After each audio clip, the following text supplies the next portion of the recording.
es un fenómeno que solo lo puede hacer alguien que está viendo algo, ¿no? Todos tenemos diferente forma de escribir. Por ejemplo, el que tiene más profundidad de escribir una situación, lo puede hacer de diferente manera, ¿no? O sea, de acuerdo a la percepción, de acuerdo a lo que uno pueda tener como alcance.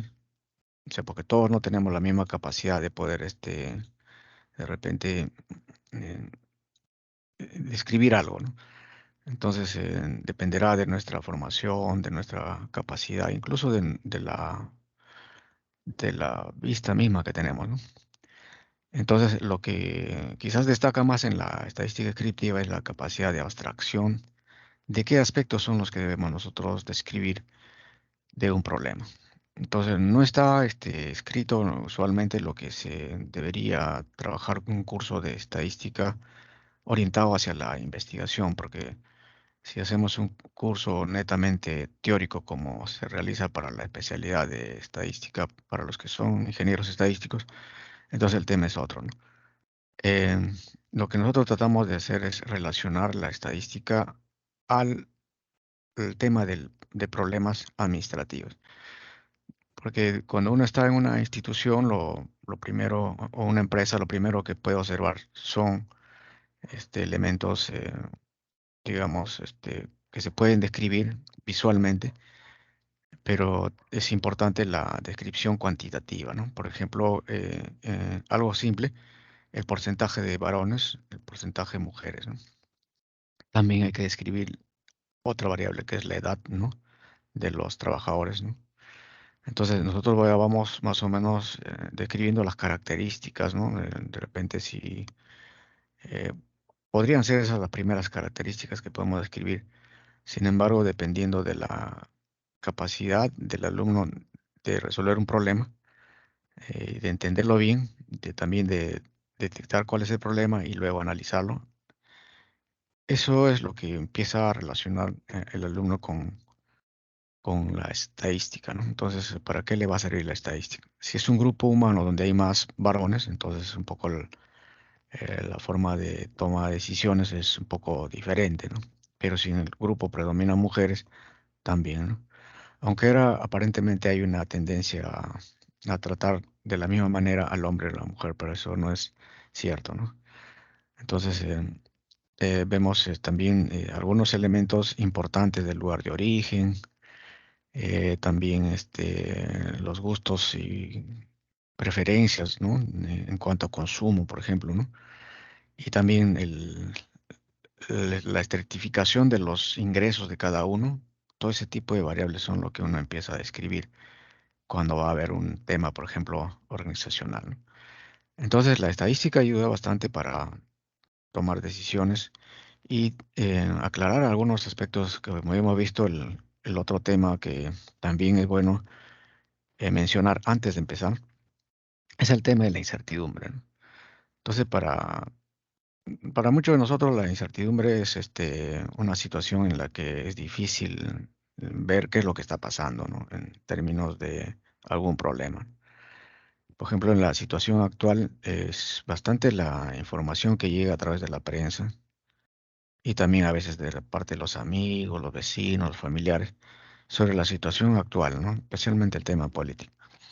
Entonces hay una incertidumbre, ¿no? Porque no hay una información válida de alguna institución donde diga, bueno, realmente lo que está pasando es esto, ¿no? Entonces sea una fuente confiable, válida.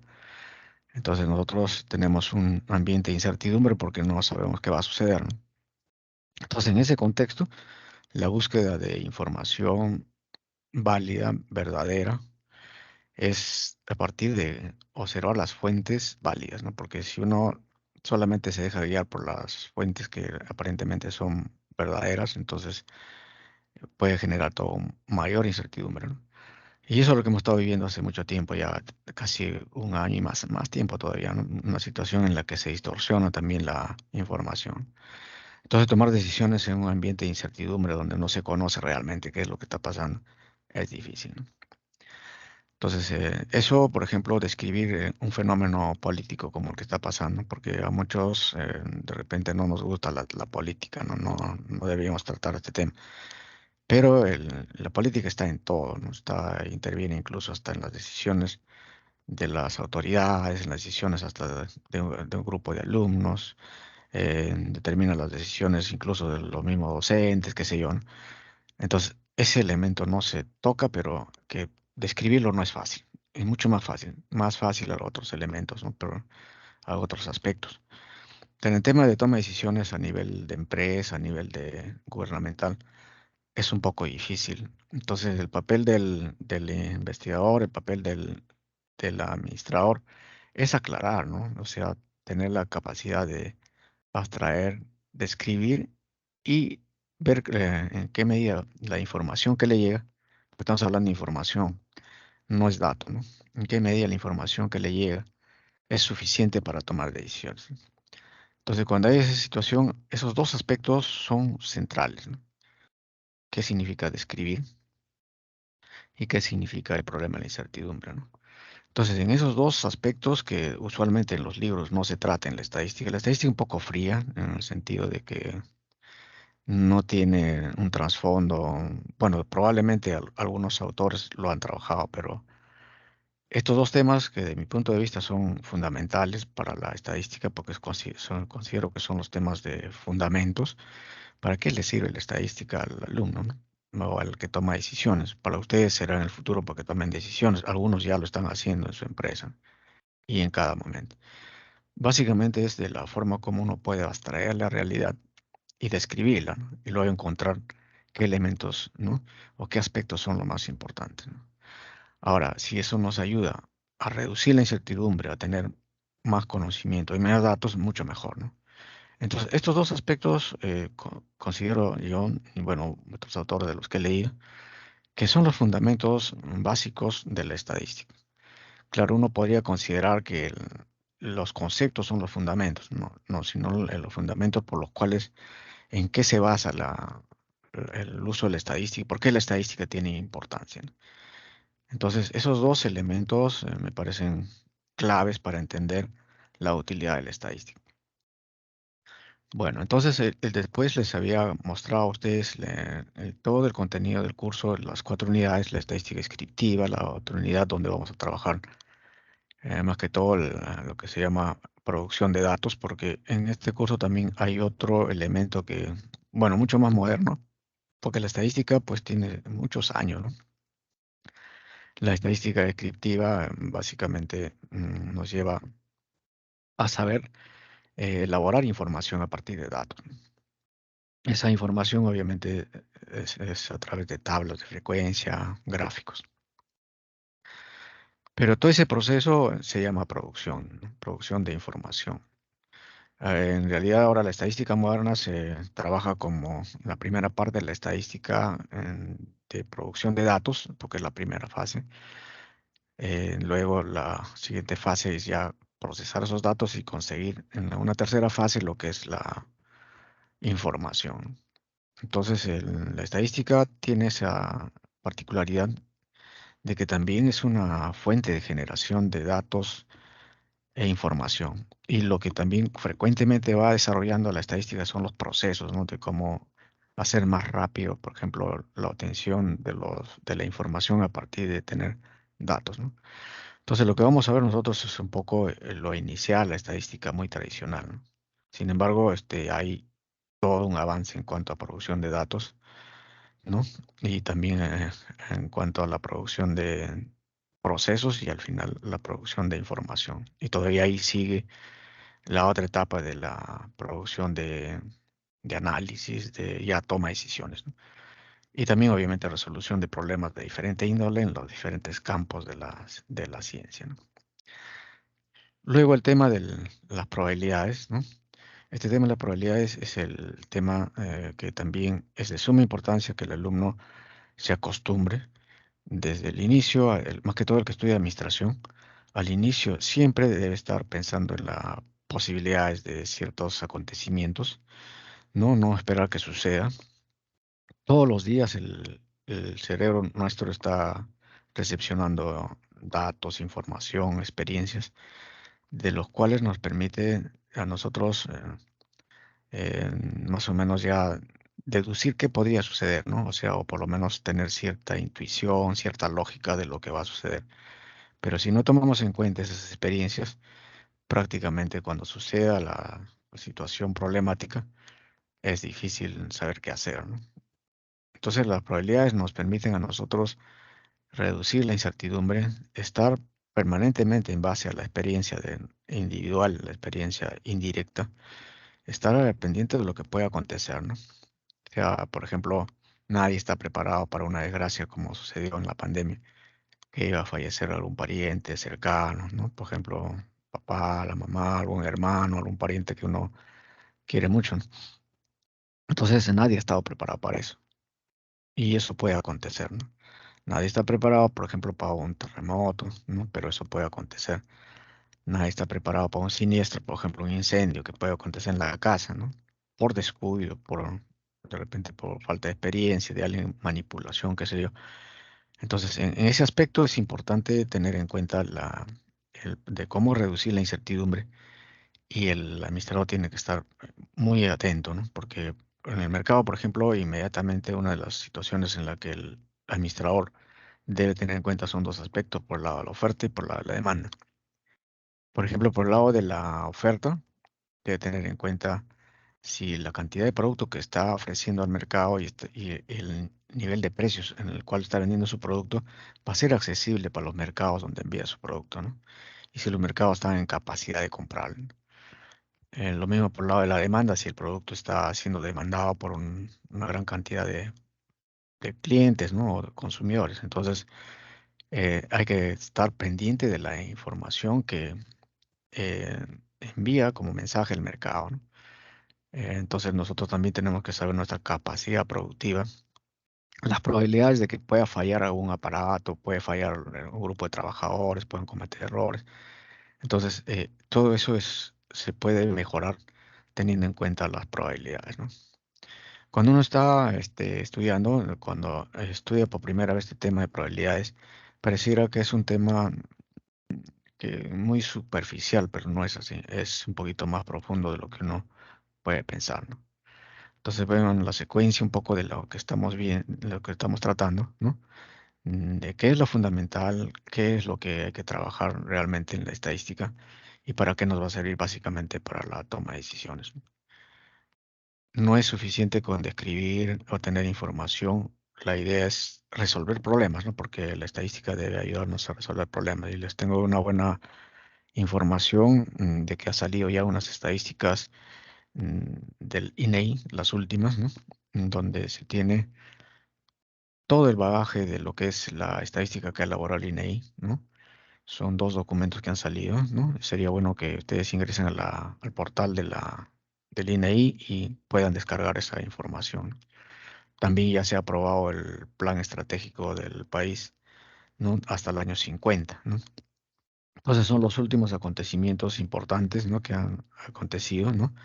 Que podrían, en cierto sentido, de repente mejorar el futuro, ¿no? Porque la estadística permite ver todo lo que ha sucedido antes, permite ver lo que está sucediendo ahora y proyectarse hacia el futuro, ¿no?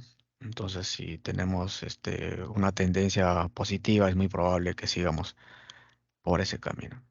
Bueno, entonces, por último, tenemos la distribución de variables aleatorias discretas y continuas. En eso vamos a ver, obviamente, algunas variables, porque acá el tema también, uno de los aspectos, uno de los conceptos más importantes de la estadística son las variables, ¿no?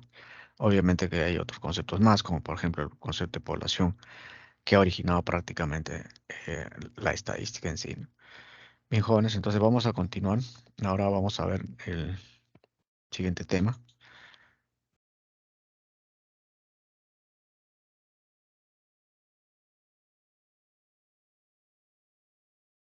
Bueno, entonces brevemente vamos a presentarles a ustedes el origen de la palabra. En este aspecto sí es importante saber cómo surge la estadística, ¿no? Bueno, he revisado también algunos libros, he encontrado que su origen incluso deviene desde la época de los griegos, ¿no? Pero los antecedentes más cercanos, podríamos decir así, están en Alemania, ¿no? El primer rasgo que encontramos sobre la epistemología de esta palabra estadística es en Alemania, ¿no? A través de la palabra Staat, que significa en alemán, significa Estado, ¿no? Gobierno, que obviamente es el administrador de los recursos del país, árbitro, en algunas circunstancias se ha convertido simplemente en apoyo para ciertas circunstancias, pero desde la historia de la humanidad el Estado siempre ha administrado los recursos, ¿no? Tratando de resolver los problemas de una de las variables más importantes que es la población, ¿no? ¿No? Que tiene sus necesidades de acuerdo a la escala de Maslow, necesidades primarias, secundarias, superfluas. Entonces, ¿por qué la población? Porque es la que va creciendo constantemente y va creando una problemática que obviamente el Estado debe resolver, ¿no? Para la empresa, la población es de suma importancia también porque obviamente es la población, de esa población total, hay un segmento de esa población que consume el producto de la empresa, ¿no? Entonces, su estudio, sus características, ¿no? Sus gustos, sus preferencias es de suma importancia para la empresa. También hay una población, por supuesto, de empresas, ¿no? En el rubro que uno pretende incursionar, ¿no? Porque habíamos dicho que es importante para el administrador de empresas saber qué es lo que va a producir o qué servicio va a ofrecer, ¿no? Para saber a qué población o segmento de población va a orientar su producto o servicio, ¿no? Eso también se analizó en los años 700, donde 700 y tantos, 50 por ahí, donde estaba en vivo Gottfried Achenwald. Gottfried Achenwald es considerado como el padre de la estadística. Él fundó la Escuela de Administración Pública en Alemania y fue el que proporcionó por primera vez una idea importante que decía que cada incremento de la población genera un conjunto de problemas para el Estado, ¿no? Entonces, imagínense el Estado creciendo la población en nuestro país casi a un ritmo de 1,7 a 1,8% anual. Y de pronto con la migración de los extranjeros, más que todo venezolanos, la población se ha incrementado significativamente, ¿no?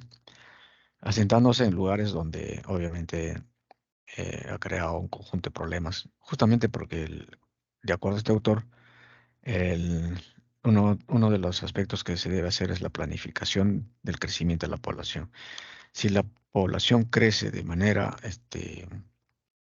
digamos, anárquica, es decir, sin control, entonces genera todo consecuencias para el Estado, más que todo para el Estado, porque debe el Estado atender las necesidades, ¿no? De crecimiento de esta población.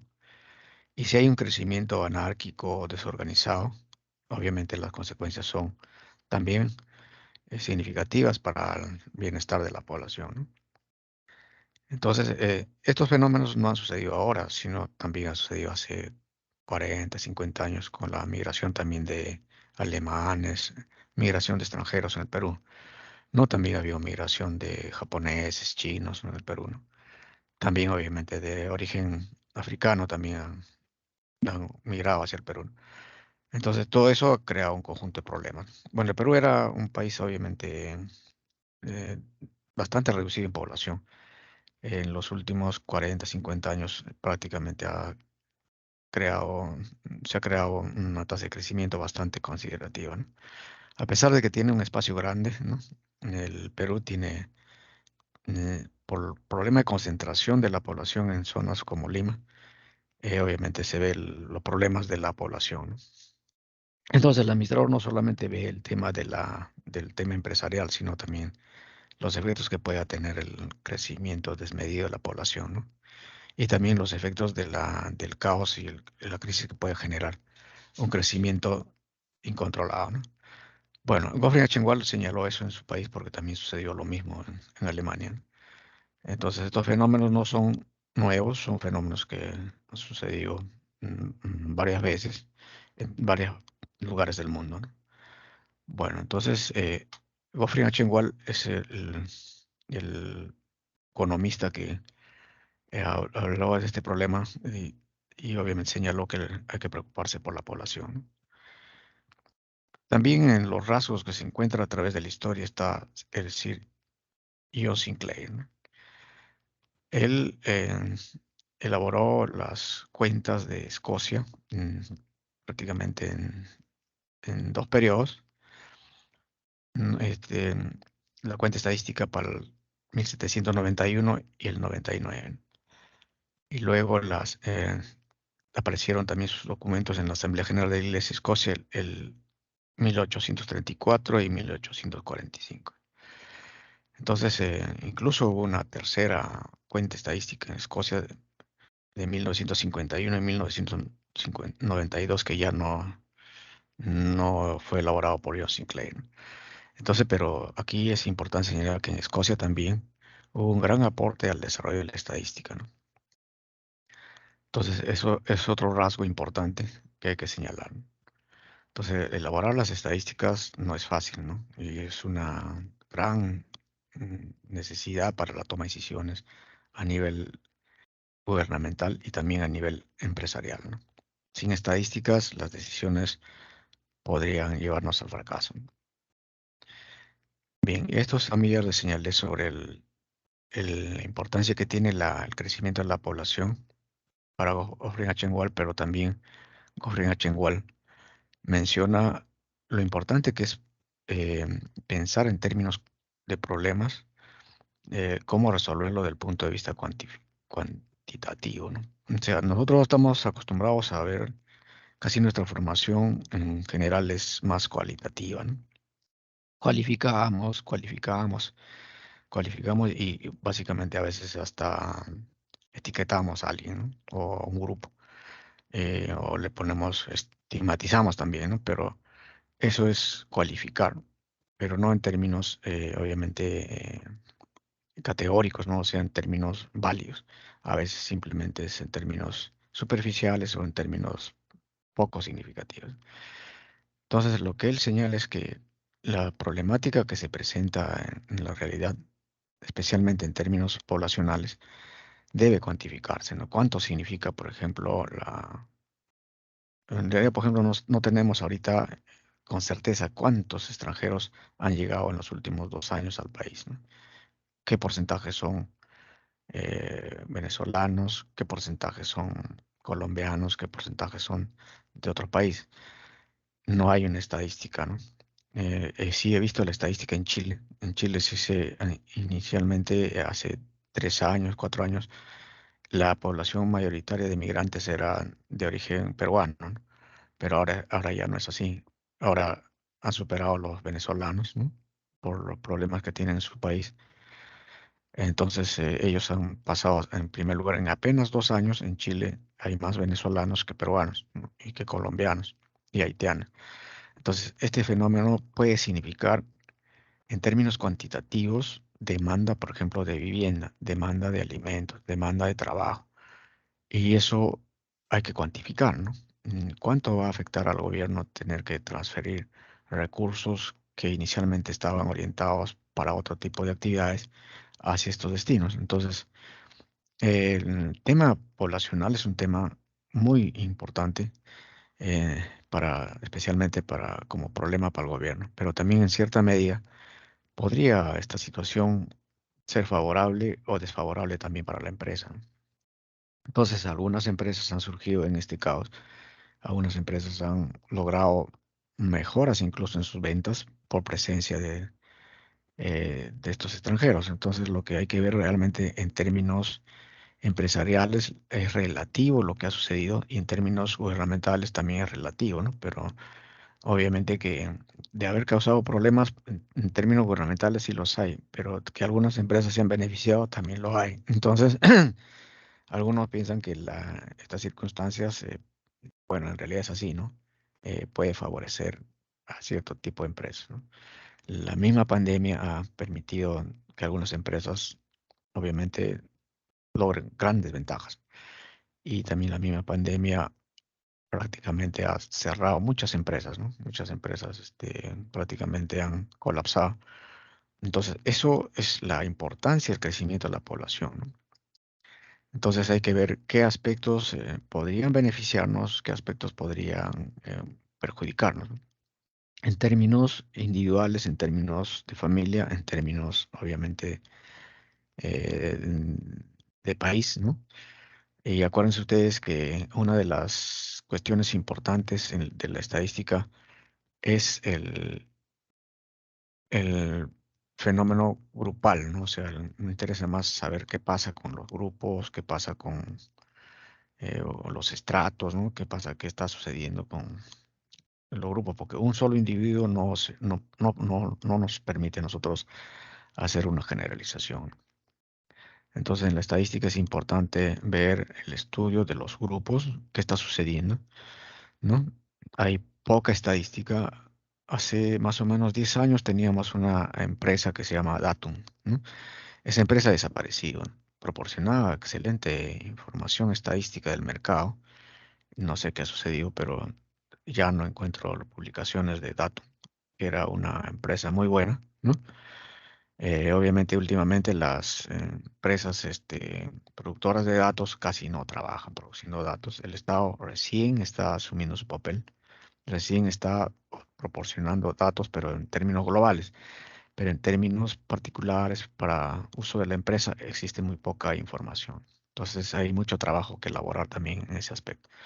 Bueno, cambiando de tema, vamos a ver ahora algunos rasgos también en la historia, porque debemos saber algunos aspectos que tienen que ver mucho con la administración, por ejemplo, la estadística en la historia, eh, el tema de los inventarios, ¿no? Inicialmente pareciera que el elaborar inventarios de esclavos, riquezas y propiedades fue el origen de lo que es ahora la estadística, ¿no? Sin embargo, los inventarios en sí, en logística, ¿no? En otros cursos, ¿no? Son de suma importancia saber elaborar un registro adecuado de lo que se tiene, ¿no? Entonces, inicialmente los egipcios hicieron esto para ver las riquezas y propiedades que tenían en este caso, los que eran de la nobleza y la población egipcia, ¿no? Entonces, ser rico en Egipto significaba tener una gran cantidad de propiedades, ¿no? Riquezas, ¿no? Y básicamente una gran cantidad de esclavos. Entonces, esto era importante en Egipto por la intensidad que tenían en el uso de la mano de obra en esos momentos, ¿no? Que usualmente era mano de obra hebrea, ¿no? Esclavos. Bueno, Moisés antes de salir de Egipto hizo también un registro de la población de las tribus, ¿no?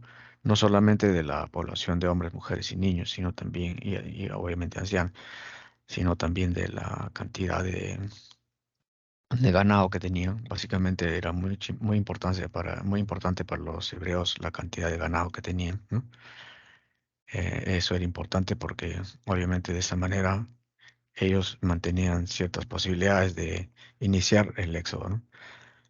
Repartir la tierra prometida era el objetivo, por eso que él tenía un registro de la población de las tribus que componían toda esa masa que iba a salir con otro destino, ¿no? Otro rasgo importante en la historia y que tiene que ver mucho con las organizaciones de carácter gubernamental, ¿no? Porque ese tiempo también había obviamente mercados, ¿no? Pero básicamente el primer censo que se hizo en el mundo, en los rasgos del mundo, fue en Roma, ¿no? Y lo hizo el tribuno romano apellidado Censor, ¿no? Entonces a él se debe el nombre de los censos, ¿no? Y los censos prácticamente es un levantamiento de información de toda la población, ¿no? Y sus recursos, ¿no? O sea, la composición de la familia, casa por casa, ¿no? Esa costumbre se hizo desde la época de los romanos. Se censaba casa por casa, la cantidad de recursos que tenían, el tamaño de la vivienda, también obviamente las riquezas que poseían, también la cantidad de esclavos, porque ellos también eran esclavistas, ¿no? El objetivo era básicamente para incrementar la recaudación para el Estado, porque ellos frecuentemente emprendían sus guerras de colonización. Entonces necesitaban muchos recursos y obviamente para financiarlos. Entonces, este primer rasgo es importante porque esta característica de los censos ha quedado hasta hoy, ¿no? Y en el Perú ya más o menos se han hecho 12 censos, ¿no? Aunque después de la declaración de la independencia se acordó que iba a ser censo cada 10 años, ¿no? Pero había lapsos de tiempo bastante grandes en los que apenas durante casi 200 años se han hecho apenas em, 12 censos, ¿no? Y obviamente han fracasado como 2 a 3 censos, ¿no? Entonces, el censo es una totalidad, levantamiento de información de toda la población, básicamente la composición poblacional, ¿no? Pero también se aprovecha para ver temas sobre propiedades, etcétera, ¿no? Aunque ya otro tema diferente es hablar de catastro y otros temas que tienen que ver con levantamiento de información.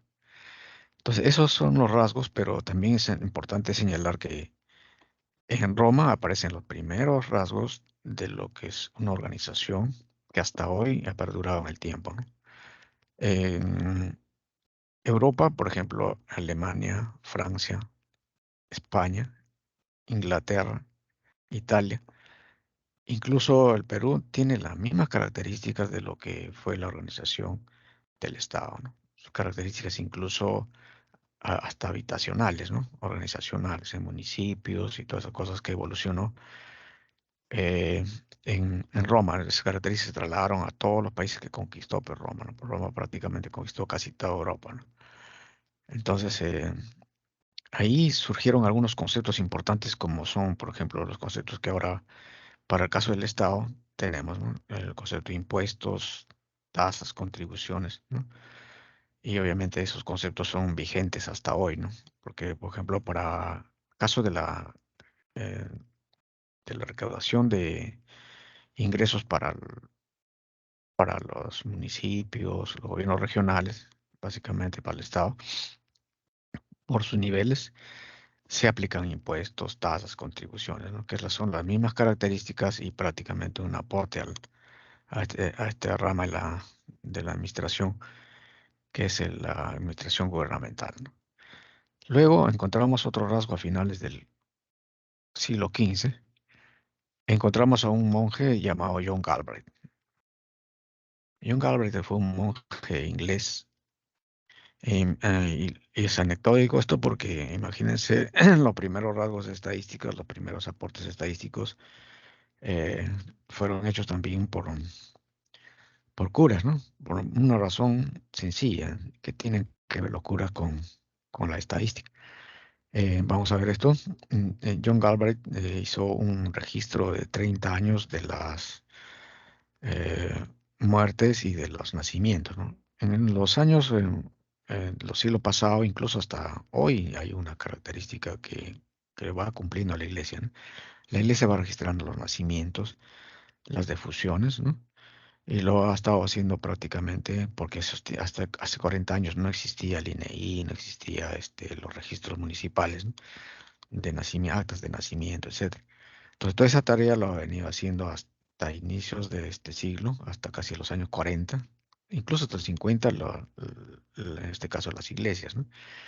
Entonces, es muy frecuente que ustedes de repente tienen a un abuelito que tiene su partida de nacimiento, ¿no? Incluso su partida de fusión, obviamente emitida por una iglesia, ¿no? Recién hace pocos años el Estado ha implementado los registros de actas de nacimiento, de difusión, ¿no? En los municipios, ¿no? Recién, incluso hace muy pocos años que ha aparecido recién la REINEC, ¿no? Y todavía por ahí falta crear muchos elementos importantes para, obviamente, prever lo que puede acontecer, ¿no?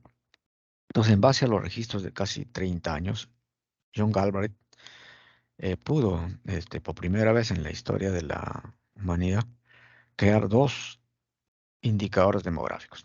El primero fue la tasa de natalidad, porque podía prever de cada, es decir, de cuántos niños nacían vivos, ¿no? ¿No? Porque obviamente de cada periodo, cada mes iba a registrar no sé cuántos, ¿no? Y al año, ¿no? Normalmente era al año la predicción. Entonces, para que sea una tasa de natalidad tienen que nacer vivos, ¿no? Inicialmente se usaba el total de lo que habían nacido y de ahí obviamente sacaba una tasa de natalidad neta, por es decir, porque también había niños que fallecían. Entonces había una tasa de natalidad del total de nacidos, había un porcentaje.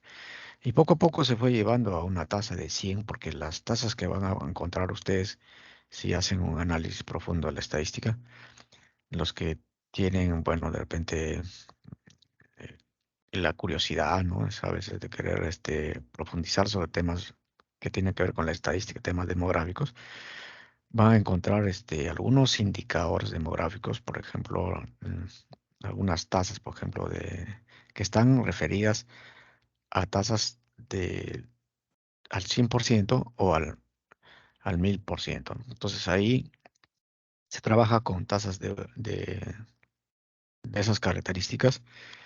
Entonces se podía trabajar de cada 1000 nacidos vivos, ¿cuántos morían?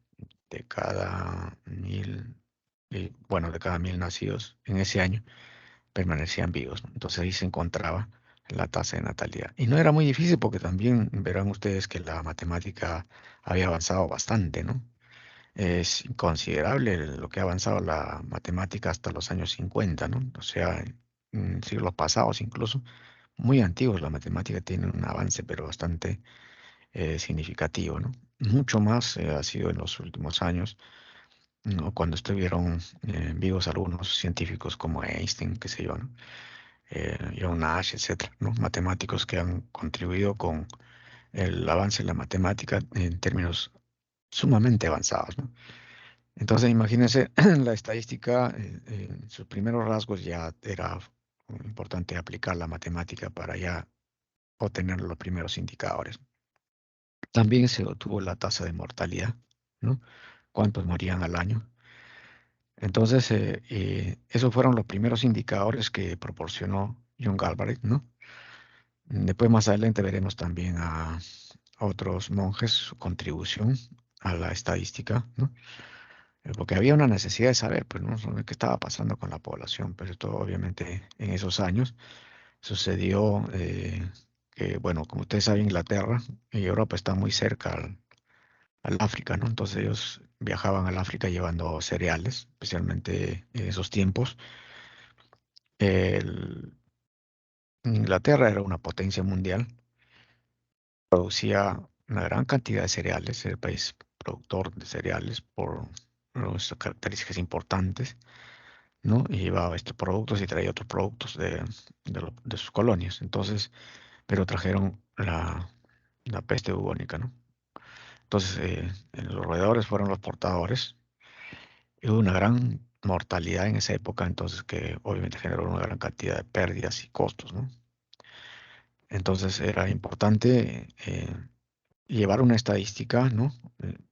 Obviamente podía ser coyuntural por la situación que sucedió ahí, ¿no? Era importante saber cuántos habían muerto y cuántos iban naciendo. Hubo un desbalance con esos dos indicadores, entonces obviamente en épocas de crisis sucede eso, ¿no? La tasa de mortalidad crece y la tasa de natalidad obviamente tiene un comportamiento inverso. Bueno, entonces esas características fueron importantes. No está de más señalar también que los incas llevaron inventarios de la población, de sus recursos, ¿no? Especialmente a través de los quipus. Cada nudo y color muestra ciertas características de ciertos recursos materiales humanos. Acuérdense ustedes también que los incas fueron colonizadores, ¿no? Los incas fueron prácticamente una cultura de las 7 culturas más destacadas del mundo, ¿no? Obviamente ellos llegaron hasta el sur de Chile, Argentina, ¿no? Colombia, ¿no? En el norte, Ecuador, prácticamente eran los 4 suyos que se llamaron. Imagínense lo que sucedió en esos tiempos, ¿no? Los incas eran colonizadores, ¿no? Por naturaleza y atacaban en masa, ¿no? Eran 2 millones contra unas poblaciones pequeñas, lleva un ejército bastante grande, de manera que no era necesario hacer una guerra, simplemente imposición por la cantidad de soldados que tenía el ejército inca, ¿no? Entonces, prácticamente sometieron por el norte, por el sur, en el mismo Perú, Y la única cultura que le ofreció bastante resistencia fueron los chancas y los huancas, ¿no? Pero sin embargo, al final lograron conquistarlos, ¿no? Obviamente que también para eso necesitaba una gran cantidad de recursos. Entonces, eso también es importante. Vean el quipu, que es uno de los símbolos importantes de los incas, ¿no? Donde se registraba esa información. Eh, Ahora vamos a entrar a ver el concepto de estadística. Pero antes de ver los conceptos de estadística, es necesario que se entienda que lo que vamos a hacer es hacer una definición general de la estadística y luego veremos que la estadística está dividida en dos campos importantes o dos ramas, ¿no? La estadística descriptiva y la estadística inferencial. Pero en general hay una sola definición de estadística. Es una ciencia que se ocupa de la colección, clasificación, presentación, resumen, análisis e interpretación de datos y resultados de modo que se puedan establecer conclusiones, decisiones confiables cuando prevalecen condiciones de incertidumbre. Bueno, esta es una definición, obviamente encontrada en uno de los libros, me parece que es el de Anderson, ¿no? Hay varios libros que yo utilizo, MITAC también señala esa definición. Eh, es una definición muy genérica, importante, pero obviamente que tiene algunas atingencias que hacer. Obviamente la estadística es una ciencia, porque obviamente toda ciencia tiene su objeto de estudio, ¿no? Y su método.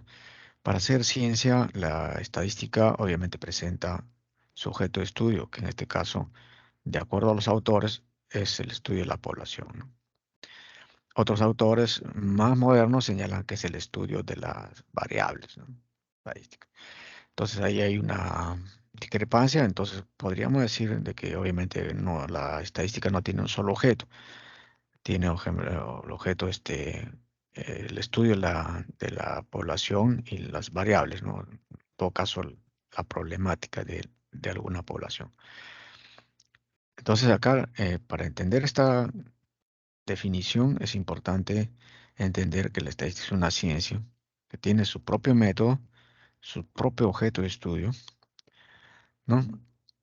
Y aparte se ocupa de recolectar datos, ¿no? Luego procesarlos y obtener información. Creo que esa sería mejor la forma más adecuada de definir la estadística. Sin embargo, la estadística no, no actúa en ámbito vacío, ¿no? Sino que recolecta, qué o qué colecciona, qué clasifica, qué ordena, ¿no? Lo que hace la estadística es obviamente partir de una situación problemática donde hay necesidad de analizar ciertas características, ciertos problemas de la población en general. Claro, la estadística también ha incursionado en objetos, cosas, ¿no? Se puede hacer el uso de la estadística no solamente con personas, seres humanos, sino donde hay problemas de diferente índole que requieren el uso de la estadística. Entonces, la estadística lo que hace es recolectar datos de algún problema que se requiere resolver. Por ejemplo, en la administración de empresas hay problemas de diversa índole. Por ejemplo, hay problemas en recursos humanos, ¿no? En recursos humanos hay problemas, por ejemplo, del clima organizacional. Usualmente en las empresas hay conflictos internos que a veces son imperceptibles, pero que se van dando, ¿no? No solamente en empresas del país, sino en empresas, obviamente en otros países, ¿no? Entonces ahí se requiere hacer uso de la estadística para cuantificar en qué medida estos problemas pueden afectar, por ejemplo, el rendimiento laboral o puede afectar las utilidades, ¿no? Al final, porque lo que interesa a la empresa es tener rentabilidad. Y con un clima organizacional inadecuado, entonces puede generar no solamente problemas de rendimiento, y la consecuencia puede ser en reducción de las ventas, reducción en los ingresos. Entonces eso también genera pérdidas y puede generar problemas en la rentabilidad. Entonces, es de suma importancia enfrentar este tipo de problemas, porque la importancia del estadístico, del que hace un trabajo de investigación estadística, no lo hace puramente un estudio estadístico, sino va aplicando la estadística para resolver problemas, por ejemplo, en el caso de la administración, problemas que pueden afectar, ¿no? Entonces hay que ver el nivel de importancia que tiene este problema para tomar decisiones, ¿no? Y la única forma de hacerlo es usando la estadística como una ciencia o una disciplina auxiliar, ¿no? Para poder resolver un tema administrativo, por ejemplo, que a nosotros no compete como administradores. Entonces, eso es de suma importancia en utilizar los métodos de recolección de datos. Por ejemplo, hay cómo se recolecta datos, porque es la palabra, ahí dice colección y ya, ¿no? Pareciera una definición bastante esquemática, pero hay que entender punto por punto. Por ejemplo, ¿qué es colección? ¿Qué cosa vamos a recolectar? Datos sobre este problema, ¿no? Por ejemplo, es muy relevante este problema en una empresa grande, ¿no? O mediana, una empresa pequeña también, pero por la cantidad de trabajadores que hay, el problema puede ser más significativo en una pequeña o mediana empresa. Hablamos de pequeña empresa entre 10 y 50 trabajadores, ¿no? Ahí el problema es relevante. En una gran empresa ya estamos hablando por encima de 50 trabajadores. Entonces ya el problema es mucho más significativo. Entonces necesitamos recolectar datos cuando hay presencia de ciertos indicios de que hay problemas que pueden afectar al final la rentabilidad de la empresa. Entonces la recolección se hace sobre la problemática, ¿no? Entonces, ¿qué variables son las que vamos a estudiar sobre este problema del clima organizacional? El clima organizacional como una categoría amplia y ahí hay que priorizar, por ejemplo, algunos temas. Podría ser el tema de racismo, por ejemplo, que podría estar sucediendo dentro de la empresa, ¿no? Entonces, ¿cómo enfrentar? Primero hay que conocer qué porcentaje de personas en ese ámbito de trabajo son racistas, ¿no? Y cómo lo manifiestan, ¿no? Entonces hay que preguntar a la gente, hay que ver cómo obtener esa información para resolver esos problemas. Podría ser otro problema que podría estar generando también un clima laboral, porque lo que se observa es que hay muchas peleas, muchas discusiones. Esos son los problemas que se pueden observar, pero las causas son las que estamos mencionando, ¿no? Entonces hay que empezar a hacer el estudio. Y como ya se ha mostrado, un estudio sesgado exclusivamente hecho por un administrador es insuficiente, ¿no? Hay necesidad de hacer un trabajo más profundo, haciendo participar también a científicos de otras especialidades, por ejemplo, a psicólogos, ¿no? Haciendo participar también a sociólogos, ¿no? Economistas, ¿no? Para ver qué sucede. Entonces, las nuevas tendencias de los estudios no se hace solamente con administradores, ¿no? Ese error sesga los resultados. Y es bueno que entiendan ustedes desde ahora que ya ustedes tienen que hacerse amigos, eh, establecer relaciones de comunicación, de intercambio de información con los psicólogos, con los economistas, con los sociólogos, incluso con los ingenieros, ¿no? ¿Por qué? Porque hacer equipos multidisciplinarios es mucho mejor que hacer un trabajo solamente unidisciplinario, ¿no? Entonces, eso es importante para hacer un trabajo más profundo que pueda resolver un problema que incluso podría tener como consecuencia el cierre de la empresa por no haber entendido correctamente el tema, ¿no? Entonces, eso genera esa situación. Sin embargo, en términos estadísticos, hay que recolectar datos sobre esa problemática que nosotros hemos encontrado, que hemos analizado. Entonces, quiere decir que previamente hay un equipo de investigadores, hay un investigador que va a llevar adelante un trabajo, ¿no? Concienzudo de recolectar datos sobre esa problemática que ya les mencioné. Va a obtener datos primero. ¿Cómo lo va a hacer? Obviamente usando formatos, ¿no? Y esos formatos usualmente son guías de información, son encuestas, son entrevistas, ¿no? Que debe elaborar el investigador, ¿no? Para obtener datos significativos del grupo afectado. Entonces, esa es la primera etapa. O sea, como verán ustedes, hay necesidad de saber elaborar formatos para producir datos, en primer lugar. Entonces, el que no sabe cómo producir datos es como que va a ir a sembrar a una chacra y no sabe qué hacer, ¿no? ¿Qué semillas necesita? ¿Qué cantidad? El área, conocer las dimensiones, qué producción quiere obtener, etcétera. Entonces necesita recolectar datos sobre su problema.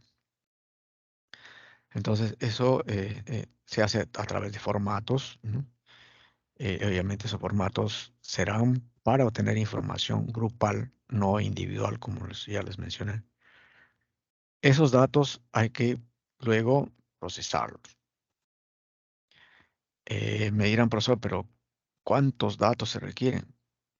Entonces acá hay un tema importante de la estadística que no se menciona aquí, es la muestra, ¿no?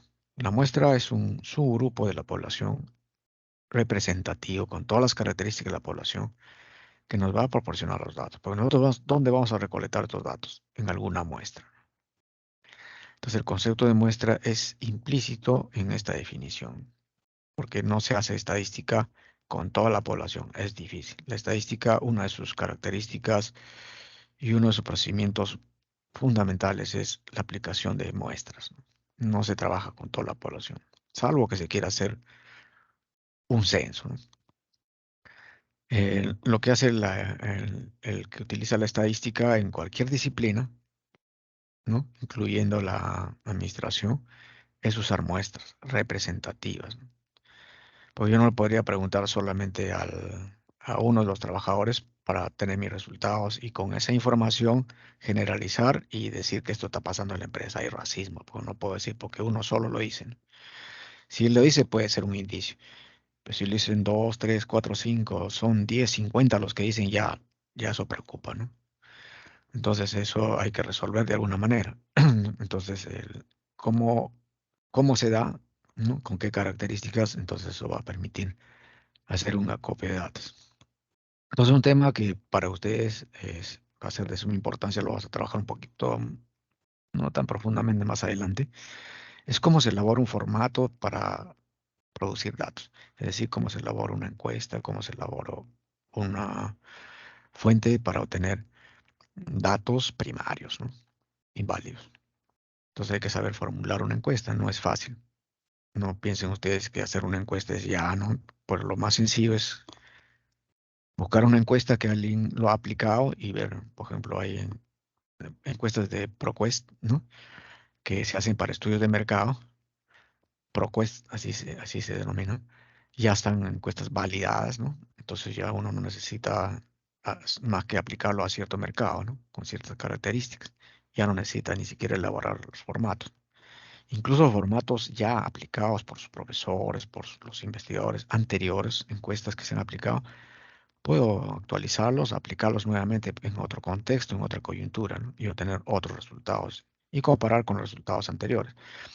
Entonces, no hay necesidad de elaborar a veces las encuestas, pero una de las cosas que debe tener en cuenta el alumno es su creatividad, ¿no? Entonces, crear una encuesta, eso es lo que es creatividad. Si algún alumno me pregunta, profesor, ¿cómo puedo yo ser creativo en la estadística? Una de las cosas de ser creativo es crear una encuesta para un estudio, por ejemplo. Eso es crear.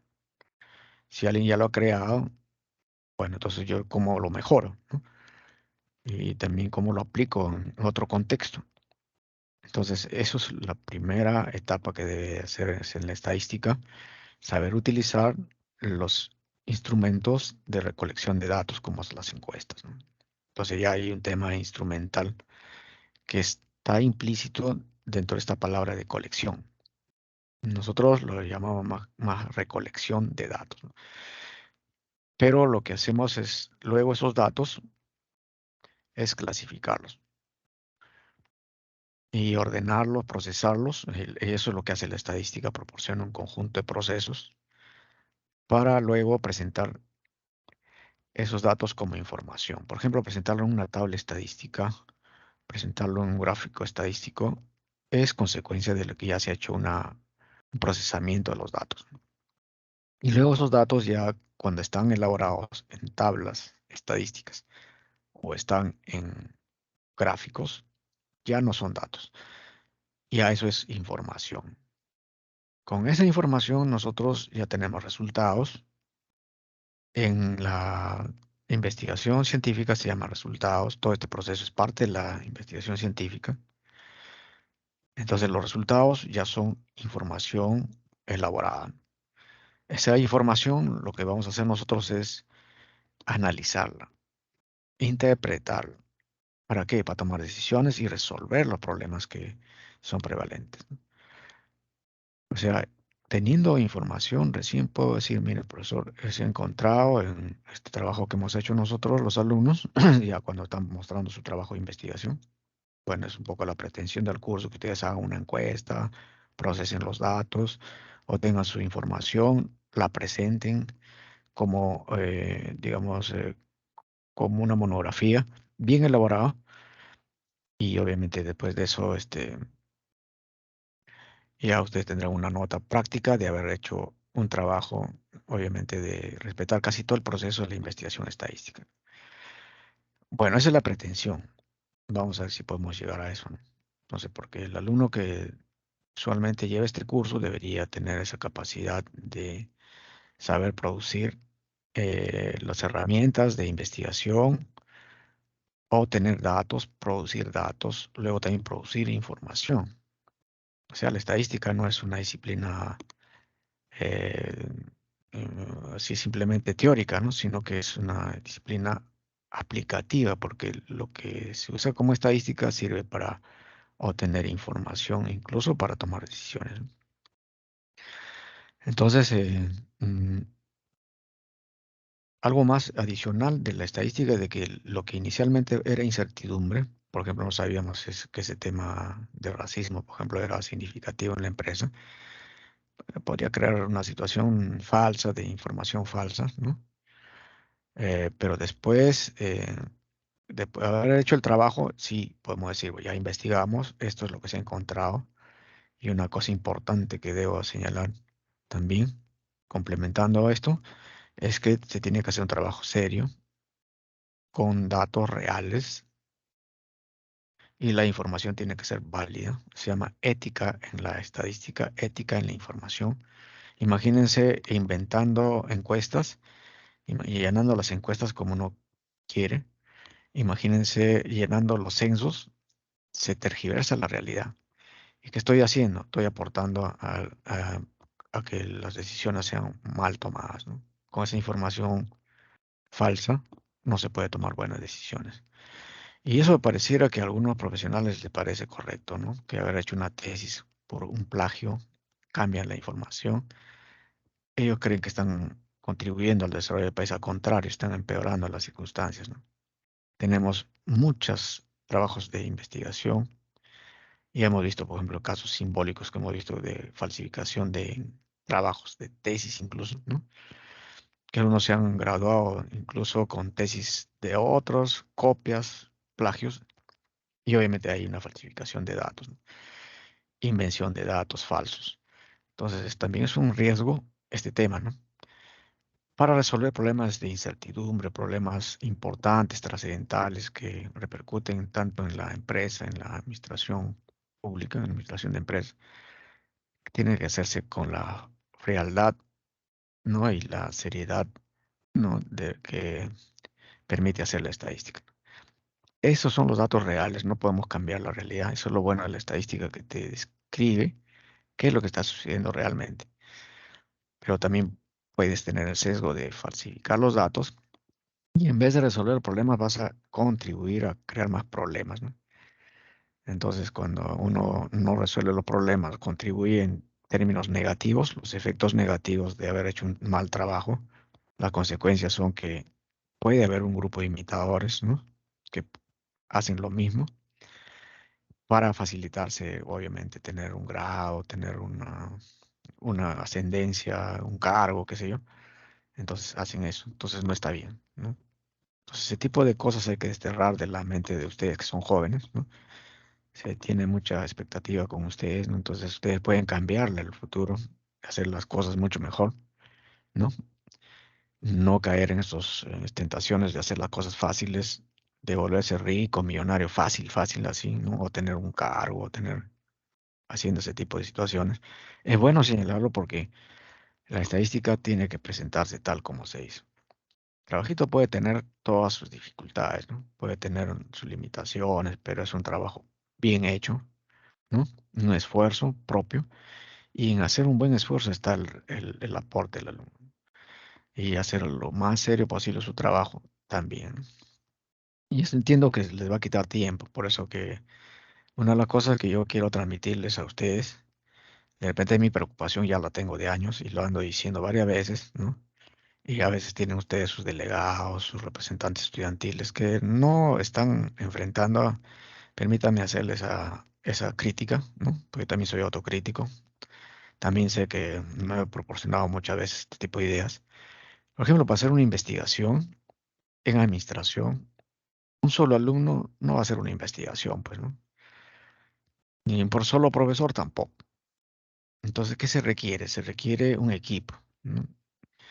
Y hacer una tesis, por ejemplo, es una tarea que demora mucho para el alumno, ¿no? Y ahora le piden todavía tesina. Lo que están poniéndoles a ustedes son más trabas para que puedan tener su grado, más dificultades, ¿no? Cuando de lo que se trata es facilitarles que ustedes puedan acceder más rápido a resolver estos problemas. Una de las cosas que hacen otras universidades, que no hace esta universidad, ya este reclamo viene de mucho tiempo, no es por mí, porque yo lo hago porque trabajo en temas de investigación y hacer una investigación con un equipo solo es difícil, ¿no? El trabajo es sumamente pesado. Lo he hecho y considero que trabajar solo es complicado. Pero también hay que saber con quiénes trabajar, ¿no? Tener un equipo, digo yo, que cada persona trabaje en la misma intensidad que uno trabaja. Porque en un grupo es diferente el nivel de trabajo que proporciona cada uno. En cambio, en un equipo la responsabilidad es compartida. Entonces, en otras universidades, en conclusión, en otras universidades se gradúan con una tesis o una tesina, tres, cuatro alumnos, ¿no? Entonces, es lo adecuado, ¿no? Cada alumno expone lo que le corresponde. Yo he visto unas tesis que han expuesto, por ejemplo, en la Universidad Católica, incluso tesis de maestría entre cuatro alumnos, ¿no? Graduándose cuatro alumnos. Y así en otras universidades mínimo se gradúan dos, ¿no? Hacen un trabajo de investigación. Otras universidades pueden hacer hasta tres. Y en la Villarreal, la única universidad donde el alumno solito tiene que hacer su tesis. Bueno, le pone un asesor. Vamos a ver en qué tiempo lo hace la tesis, ¿no? A ver en qué tiempo se gradúa. Entonces, para hacer el bachillerato tienen que hacer una investigación. Entonces, estas cosas son las que tienen que ustedes exigir a sus delegados, porque un delegado no puede ser un representante que va simplemente a sentarse a un lugar. Como alumno, yo también he sido delegado estudiantil, he sido también representante estudiantil en la universidad donde estudié, ¿no? Y así participábamos nosotros, ¿no? Por el beneficio de los alumnos, ¿no? No por ciertas prebendas ni nada de eso, sino más que todo por nosotros he tenido beneficio para los alumnos. Entonces, esa exigencia es importante porque, como les digo, mi experiencia personal y la experiencia de cualquier investigador es que los trabajos de investigación que van a hacer, por ejemplo, de tesis, no lo haga uno solo. Entonces hay que exigir que los representantes de la asamblea universitaria, ¿no? Se elabore un memorial para que la asamblea universitaria apruebe las tesinas guiadas por un profesor investigador, se gradúen como bachilleres tres, cuatro alumnos. Lo mismo para la tesis, ¿no? Bueno, mínimo tres alumnos, o lo no, no, mínimo, ¿no? O dos, podría ser. Hasta tres ya está bien. Entonces, de esa manera, pero cada alumno va a mostrar lo que ha hecho, ¿no? Entonces, de esa manera, sí realmente se va a exigir que la universidad pueda hacer investigación, puede aparecer en el ranking, ¿no? Puede aparecer los artículos de investigación, ¿no? Puede exigirse también a los docentes, ¿no? Su contribución, porque la mayor contribución del docente es su trabajo de investigación, pero que también fomente la investigación en los alumnos, ¿no? ¿Cómo hacerlo? Desde ahora, ese es el reto que a ustedes les espera, jóvenes. Ese es el reto. Bueno, entonces la estadística les va a ayudar bastante para que ustedes también reduzcan la incertidumbre de qué haré, ¿no? ¿Qué tesis haré? ¿Qué informe de investigación de acá a 4 años, ¿no? ¿Qué voy a egresar? ¿Qué voy a hacer? Toda una incertidumbre. O me pongo a trabajar, me voy, o me caso, pues no, me voy, ¿no? Entonces ya le estoy planteando más o menos lo que va a suceder cuando ustedes terminen, pero ya tienen una idea de lo que van a hacer, ¿no? Entonces va a ser un trabajo de investigación, porque ya están planteados los esquemas de desarrollo de la tesis, ¿no? Incluso de la tesina que ustedes van a presentar como bachilleres, ya está el esquema. Lean el reglamento de la universidad. Ustedes se les está formando para eso, para que sean buenos profesionales, sepan investigar y puedan desempeñarse muy bien en la empresa, lo que emprendan ustedes, ¿no? Mejores. Entonces, aquí hay una primera definición de la estadística, que en concreto sería una ciencia que se ocupa de la recolección de datos, ¿no? De algún problema, obviamente en algún área de la ciencia, ¿no? En este caso, en la ciencia administrativa, que requiere un procesamiento a través de la clasificación, ordenamiento y medidas, obviamente, también de resumen, para obtener información, ¿no? De esa manera se puede interpretar, se puede tomar conclusiones y además decisiones confiables, ¿no? O sea, lo que hace es proporcionar la estadística información para reducir la incertidumbre. Entonces, el tema ya lo hemos hablado, que es incertidumbre, ¿no? Entonces, eso es lo que hace la estadística en general. La estadística está dividida en dos campos, la estadística descriptiva y la estadística inferencial. A ver, antes de continuar, no sé si hay preguntas, jóvenes, o comentarios. Bueno, que pregunten ahora, porque después ya cuando están ustedes cuando están ya más adelante, ya va a ser bien difícil poder retomar estos temas. Bien, como no hay preguntas, continuamos. Bueno, la estadística está dividida en dos campos. La estadística descriptiva, lo que vamos a hacer con el curso, y la estadística diferencial, que será el siguiente curso que ustedes van a llevar. La estadística aplicada a la administración. Bueno, ¿de qué trata la estadística descriptiva? Es casi lo que tiene que ver con la definición, ¿no? Se ocupa del procesamiento de datos de algún problema relevante de la realidad, convirtiendo los datos en información representada en gráficas, tablas y medidas estadísticas para permitir el análisis, interpretación y solución de un problema. Es más para el caso de la administración y la toma de decisiones. Entonces, tomar buenas decisiones correctas en la administración se requiere el uso de la estadística, ¿no? Todo un proceso, ¿no? De levantamiento de datos, procesamiento de datos, obtener información. Vean acá los puntos relevantes que se dieron destacar. Son los datos,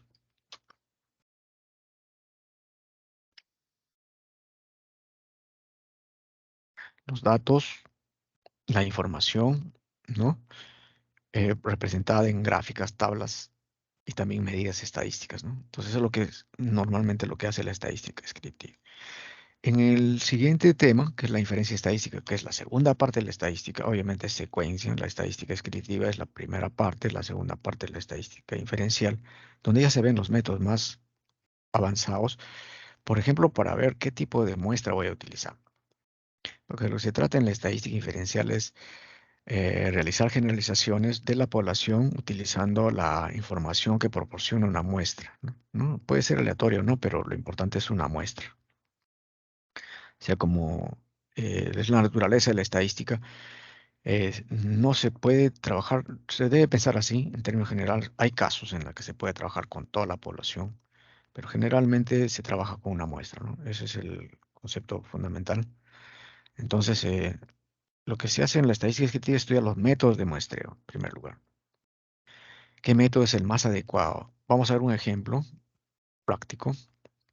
Si yo estoy en una empresa, por ejemplo, mediana empresa con 50 trabajadores y hay ese problema que les mencioné, ¿no? Un clima organizacional inadecuado que está afectando la rentabilidad, las ventas, las personas se han puesto un poquito complicadas, no quieren trabajar, están poniéndose en el límite, ¿no? Y creando problemas a la gerencia, a los administradores de segundo nivel.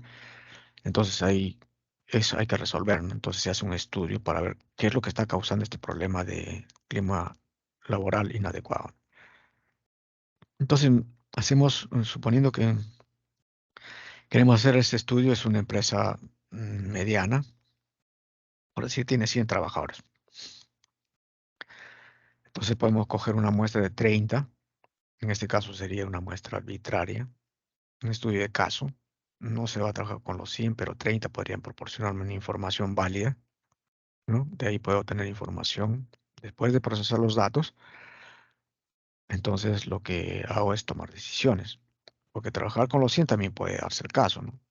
Toda la muestra puede significar, pero en ese caso, por ejemplo, es un muestreo no probabilístico, porque no requiero hacer uso de poblaciones grandes y usar fórmulas para obtener el tamaño de muestra. Entonces, eso es lo que hace la estadística inferencial, ¿no? Proporcionar el método más adecuado para hacer mi estudio dependiendo del caso.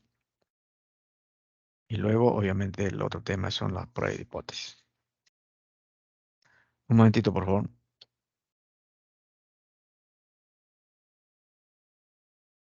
Un momentito, por favor.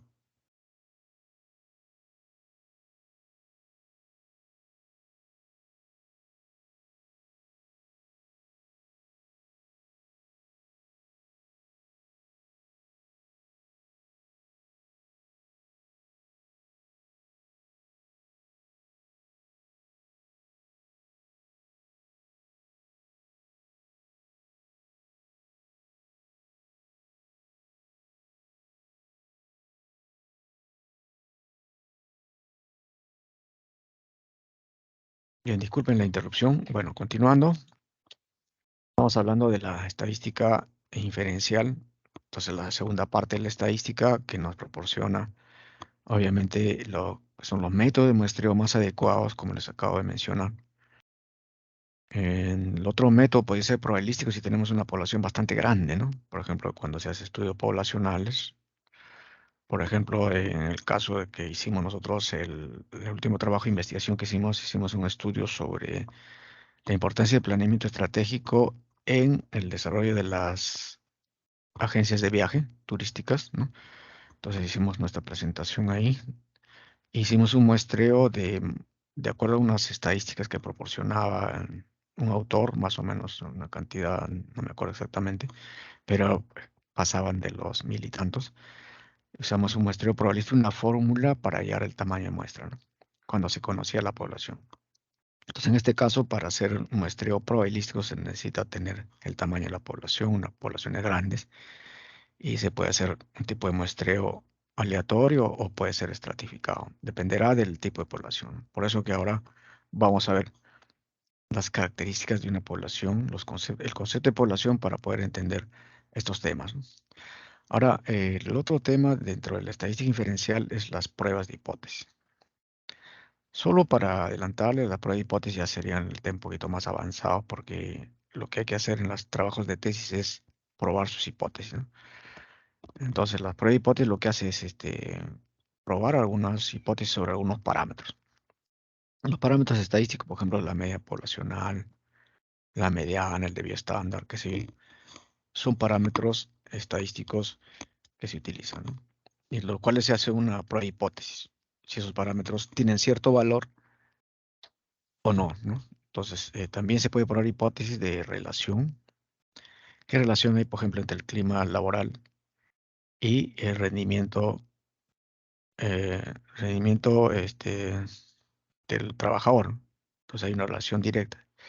Puede ser, si se puede demostrar o se puede hipotetizar. Se puede decir que si el clima laboral es positivo, la gente está en un buen clima laboral, trabaja bien, la gente se entiende, hay una buena comprensión entre todos los trabajadores y todos los personal jerárquico, entonces hay una relación directa con el rendimiento laboral, ¿no? También, o sea, su rendimiento es alto. Al contrario, si el clima laboral es pésimo, hay mucho conflicto, el rendimiento laboral también es bajo, ¿no? Entonces, esas relaciones son las que se llaman hipótesis, ¿no? Esas podrían ser las hipótesis que podríamos plantear. Entonces, las hipótesis normalmente se plantean en términos de parámetros. Por ejemplo, en la estadística son parámetros como la media. La media, por ejemplo, el promedio de ventas en ciertas zonas son 500 unidades, por ejemplo, ¿no? Mensuales. Entonces, la hipótesis alternativa sería que no puede ser más, no puede ser menos. Pero hay un parámetro y estoy planteando una hipótesis. Y así, ¿no? Entonces hay parámetros, hipótesis estadísticas que son paramétricas sobre los parámetros estadísticos y otras hipótesis relacionales entre variables. Entonces vamos a ver que la estadística es importante porque las hipótesis más relevantes en la administración son las relacionales, ¿no? Bueno, entonces eso es más o menos lo que se hace en el tema que nosotros planteamos, por ejemplo, el tema de investigación.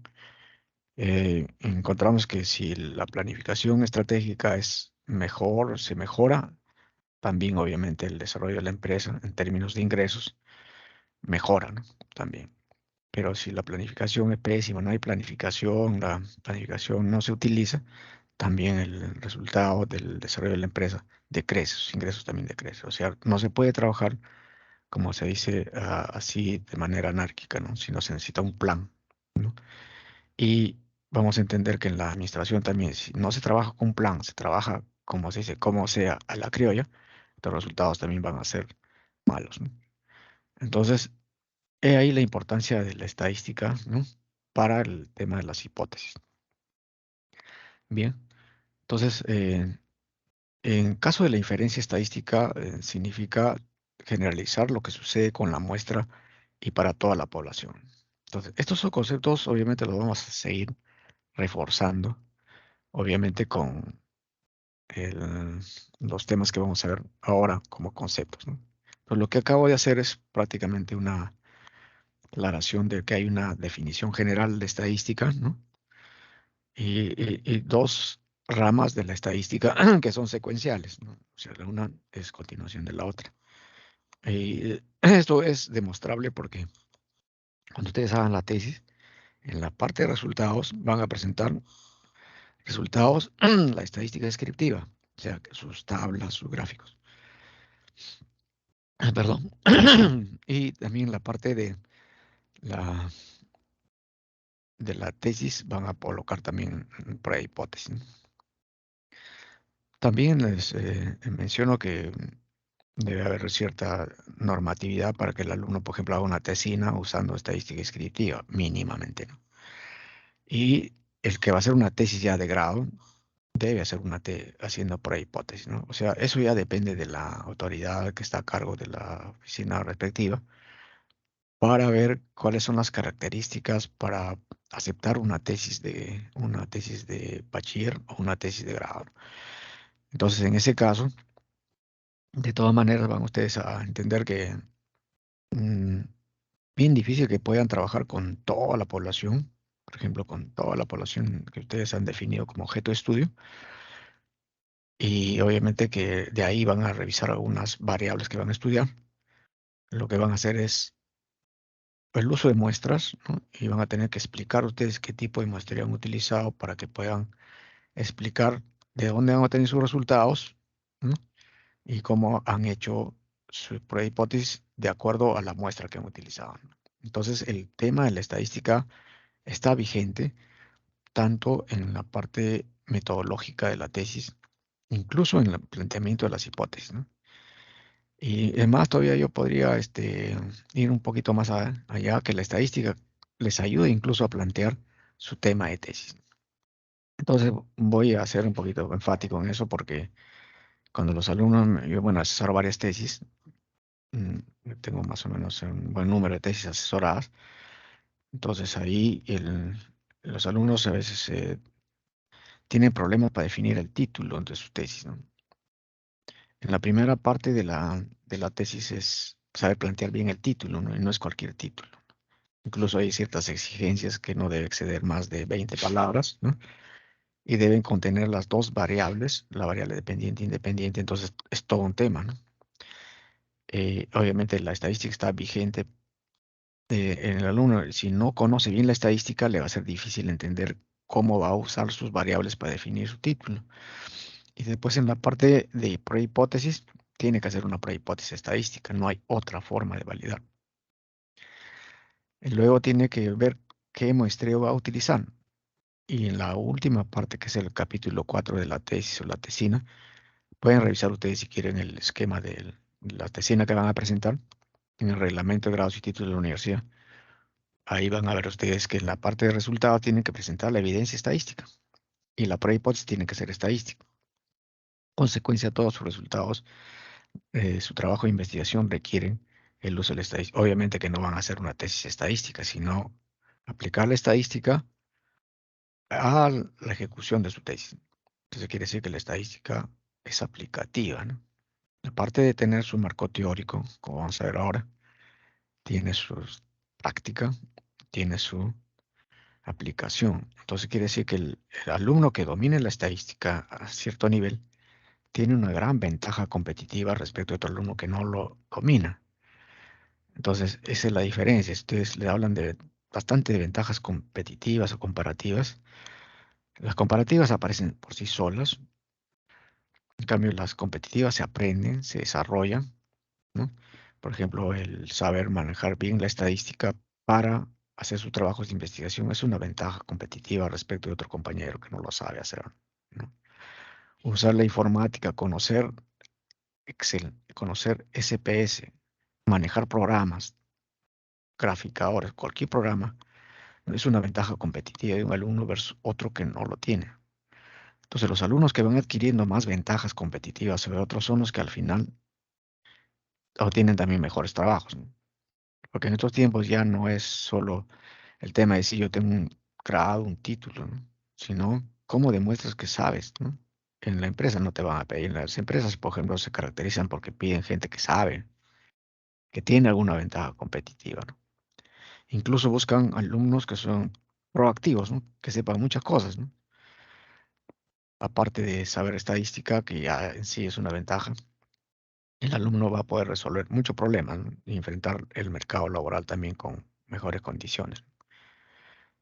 Algo que les menciono, por ejemplo, un adelanto, hay posibilidades de que en la universidad hagan encuestas. También hay épocas en que se ejecutan censos, ¿no? En que el alumno debe participar, ¿no? Hay profesores que hacen trabajos de investigación, lo cual es, el alumno debe decir, profesor, usted hace trabajo de investigación, me gustaría participar, ver cómo hace usted su trabajo, ¿no? Porque el alumno debe aprender haciendo investigación, ¿no? Debe participar en el equipo de profesor. Yo tengo alumnos que participan conmigo, trabajos de investigación, que en estos momentos ellos ya muchos se han titulado, ¿no? Incluso muchos alumnos que tienen buenos trabajos, ¿no? Porque eso lo han entendido perfectamente y les da una gran ventaja, ¿no? Han participado, ¿no? Por ejemplo, hay alumnos que ahora me están pidiendo que yo les haga una carta de presentación o a unos profesores también le piden para que salgan al extranjero, ¿no? Y bueno, si el alumno ha participado en un trabajo de investigación, por ejemplo, ha salido a hacer encuestas, ha hecho trabajos de investigación de gabinete, por ejemplo, también haciendo las estadísticas, apoyando al profesor. Gustoso, ¿no? Uno le da su credencial incluso para que participen en los cursos de formación de alumnos investigadores, ¿no? O sea, esas ventajas depende de cada alumno. Depende de cómo tenga su visión el alumno, hasta dónde quisiera llegar, ¿no? Entonces, qué cosa debe incorporar como ventajas. Entonces, eso es bueno decírselo desde ahora porque después el alumno cuando enfrenta una circunstancia de un trabajo, no le dan el trabajo, le dicen, señor, usted no sabe, por ejemplo, el tema de computación, no maneja el Excel, lo siento, aprenda y venga otro día, ya lo llamamos en otro momento. En cambio, el alumno que, aparte de su formación profesional, maneja el Excel, otros programas, tiene otras ventajas, ¿no? Y incluso también su formación profesional es adecuada, entonces inmediatamente lo tiene más posibilidades, ¿no? Porque también sucede lo contrario en otras instituciones que todavía están retrasadas e incorporan a personas que no tienen buena formación, ¿no? Vemos, por ejemplo, mucha improvisación en cuanto a eso. Todavía hay entidades que simplemente rellenan con lo que pueden encontrar, ¿no? Entonces eso también es una problemática, ¿no? Pero ya de otra índole. En general, en suma ya para terminar esta parte, el alumno debe ser capaz de utilizar muestras para hacer sus estudios. Y vamos a hablar en términos concretos. Por ejemplo, para aplicar sus encuestas, para levantar información, perdón, datos, para luego procesarlos y obtener información. El alumno debe usar una muestra, no muy grande tampoco, ni muy pequeña. Por lo menos al alumno de pregrado se le enseña, se le exige que haga una aplicación de encuesta, mínimamente en los cursos estadísticos. Y si en el curso de metodología de investigación o seminario de tesis, o en el curso de marketing, ahí les piden que hagan sus encuestas, háganlo, jóvenes. Ahí usen el Excel para obtener sus resultados, pero en este curso es la que deben adquirir esos conocimientos para que ustedes lo puedan aplicar en esos cursos. O sea, este curso tiene su validez, tiene su secuencia también, porque este curso sigue otro curso, pero su aplicación está en esas áreas, ¿no? Por ejemplo, en el curso de marketing, ¿no? Para que hagan sus estudios de mercado, por ejemplo, ¿no? Para que presenten su información. Para el curso de proyectos también, ¿no? Para que proyecten su información. En el curso de seminario de tesis, para que elaboren en este caso, su monografía o su proyecto de tesis. Entonces, si el alumno toma en cuenta lo que le estoy señalando, es porque ya sabe que ha emprendido una carrera y sabe lo que le espera. Y conforme va avanzando su carrera, se dará cuenta el alumno que va a tener que ir adquiriendo más responsabilidad, ¿no? Claro, cuando uno es niño, está a cargo de los padres, ¿no? Ya es adolescente, ya un poco va madurando, ¿no? Quiere más independencia, casi enfrenta ya casi solo sus cosas. Cuando es joven ya es mucho buscando más independencia, ¿no? Trata de ser más independiente el papá, la madre, resolver sus problemas. Pero ya requiere más responsabilidad por sí mismo, ¿no? En cambio, ya cuando ya está más adulto, ya la responsabilidad es implícita, ¿no? Y tiene que asumir más responsabilidad porque tiene hijos, tiene familia, se casa, tiene trabajo, tiene que ser responsable. Entonces uno piensa que conforme es mayor, a eso es lo que nosotros nos enseñaron cuando sea más mayor, ya nadie te va a decir nada, no pasa nada, no tienes responsabilidad, ya tú haces lo que tú quieres, ¿no? No es así, jóvenes, no es así. Conforme uno aumenta su nivel de estudio, sus responsabilidades también aumentan, pero también sus beneficios son mayores, ¿no? ¿No?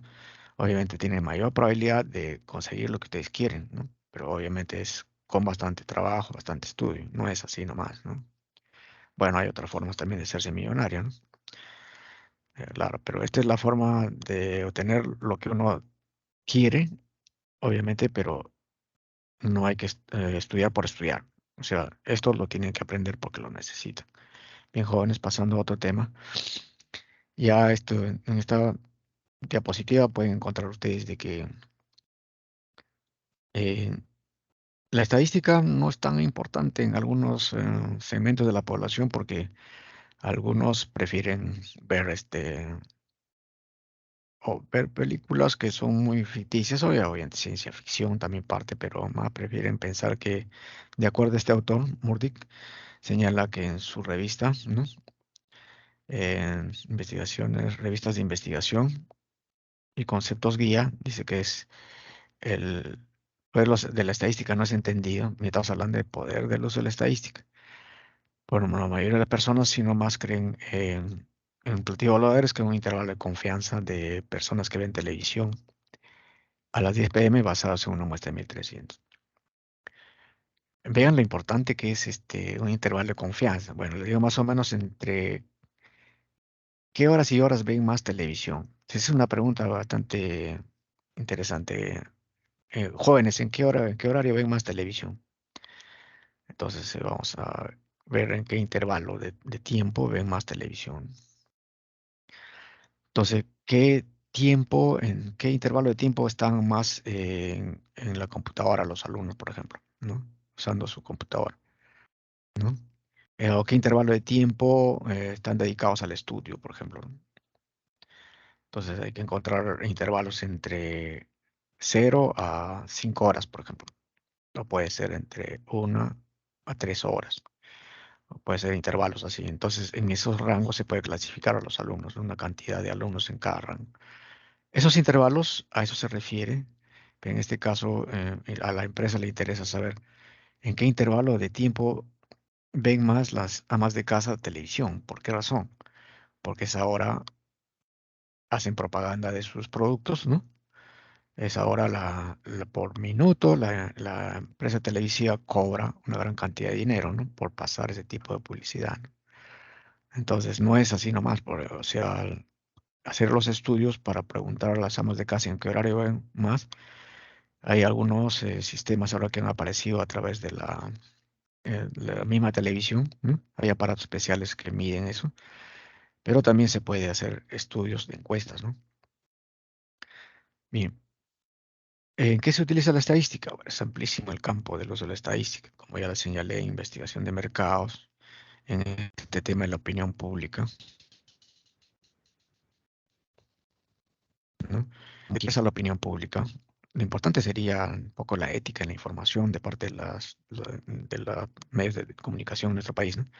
Los medios de comunicación están totalmente sesgados, han perdido la ética en su trabajo, no informan correctamente, como un mensaje del tema de la estadística en la parte ética es que la información tiene que ser precisa. Así está, esta es la realidad. Este es el incremento de la tasa de inflación es tanto, y así diga el gobierno que no es cierto o falso, así digan los medios de comunicación, no, esto lo dice el INEI, esa es la fuente.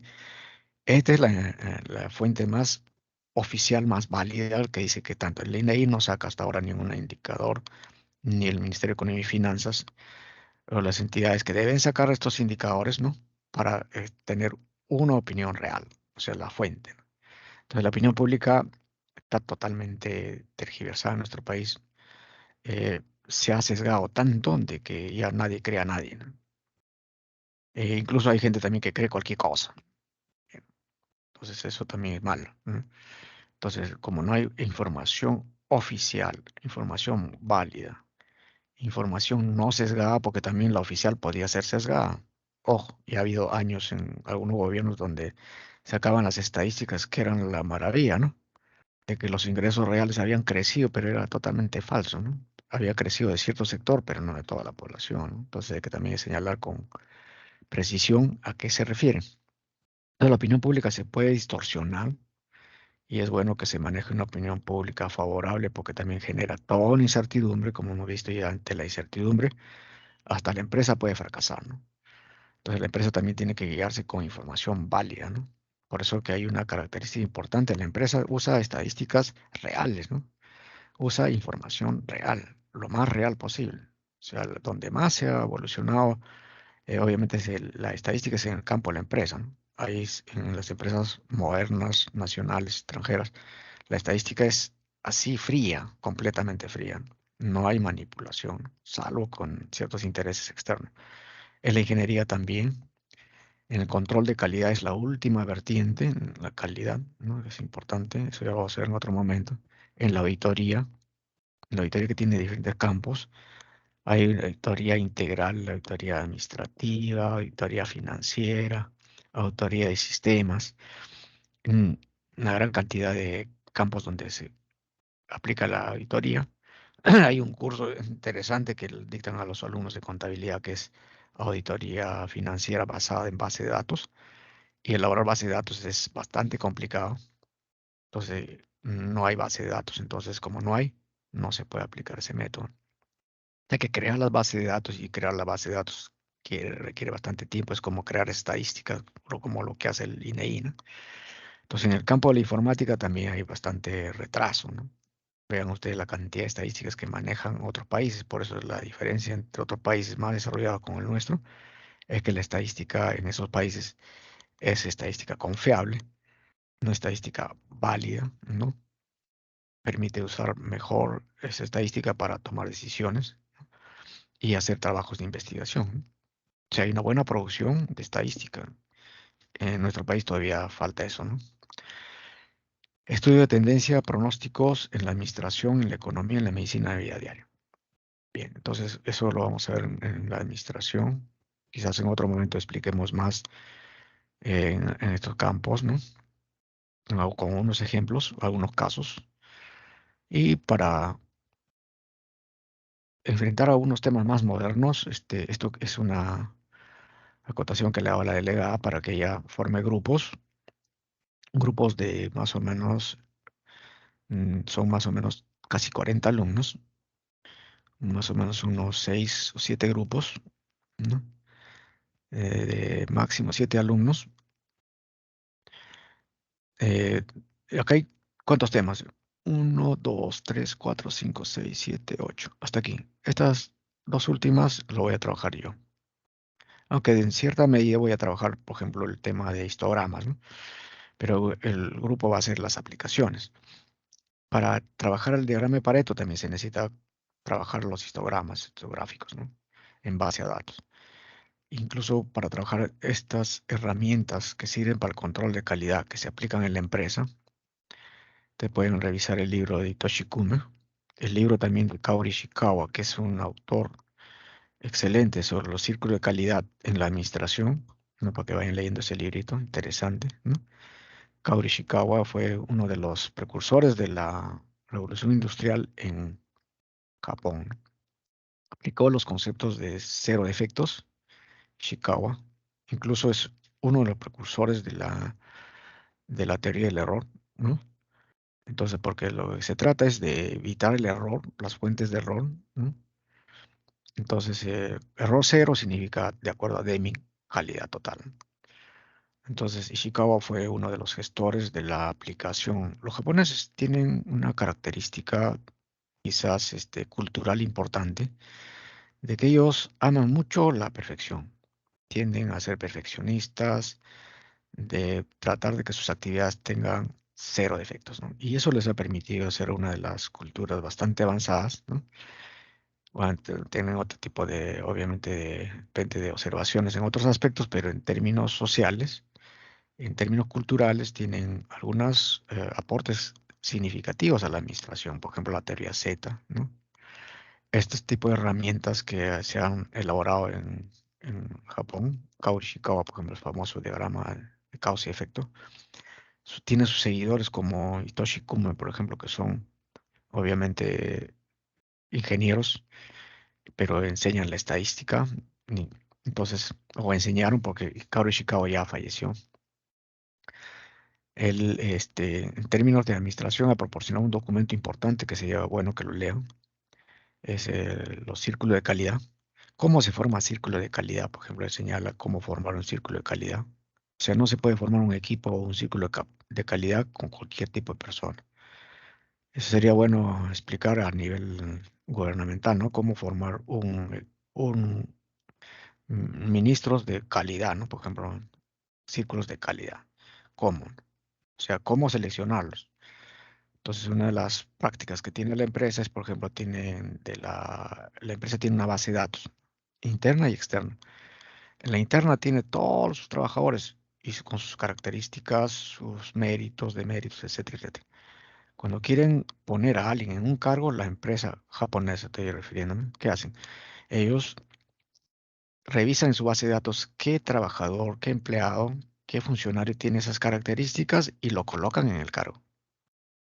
O sea, no es porque a mí me cae bien, no es porque es mi paisano, no es porque es mi amigo, no es porque obviamente es de mi partido político, no, nada, nada, nada.